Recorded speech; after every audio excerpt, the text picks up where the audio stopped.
Ladies and gentlemen, welcome to Day 2 of the 13th Annual Geneva Summit for Human Rights and Democracy.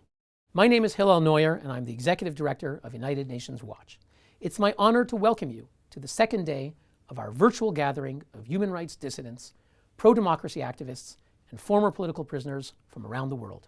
The Geneva Summit provides a unique opportunity to hear testimony from courageous champions of human rights who have been on the front lines around the globe. Yesterday, we heard compelling personal stories of human rights abuses in Cuba, Hong Kong, Pakistan, Syria, Xinjiang, and Turkey. And today, we will again hear first-hand accounts of widespread violations in Belarus, China, Iran, North Korea, Russia, and Zimbabwe. Our goal is to place all of these situations on the international agenda ahead of this month's meeting of the United Nations Human Rights Council.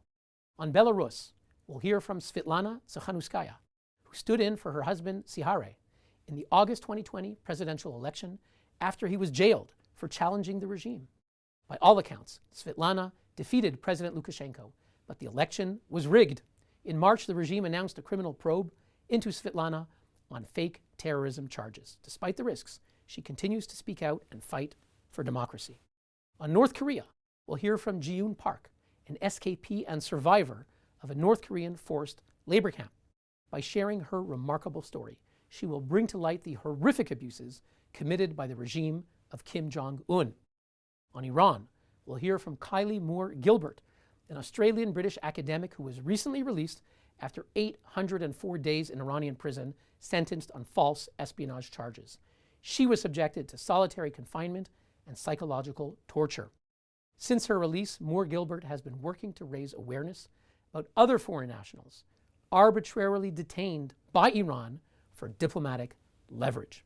On China, which has never been addressed by a single UNHRC resolution, urgent debate, or commission of inquiry, we'll hear from Dr. Yang Jianli, a pro-democracy dissident, survivor of the Tiananmen Square massacre, and former political prisoner.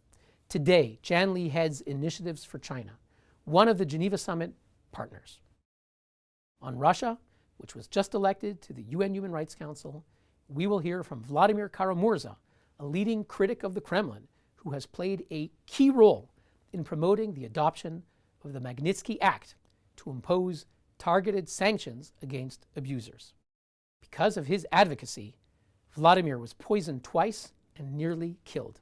He has been a powerful voice calling for the release of opposition leader Alexei Navalny, who risked his life to return to Russia after the regime poisoned him with the Novichok nerve agent, more than anyone else. Alexei Navalny has rallied Russians to protest the Putin regime and to call for democracy. He was convicted on false charges and sentenced to 2.5 years in a Russian penal colony. His health has been in danger. Alexei Navalny today will receive our 2021 Courage Award. His daughter Daria will accept it on his behalf. On Zimbabwe, where the UN has taken zero action, we have Pastor Evan Mawarire. Despite being arrested 6 times on fake treason charges and then tortured in prison, Pastor Evan has refused to be silenced by the regime. He founded the grassroots campaign, This Flag, and he's continued to empower citizens to fight corruption, injustice, and poverty in Zimbabwe. Friends, your participation today matters. We need you to amplify the voices of our human rights heroes.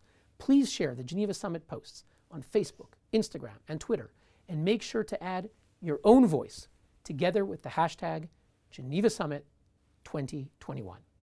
Please also follow our remarkable speakers on their own social media accounts and share their testimonies. Thank you.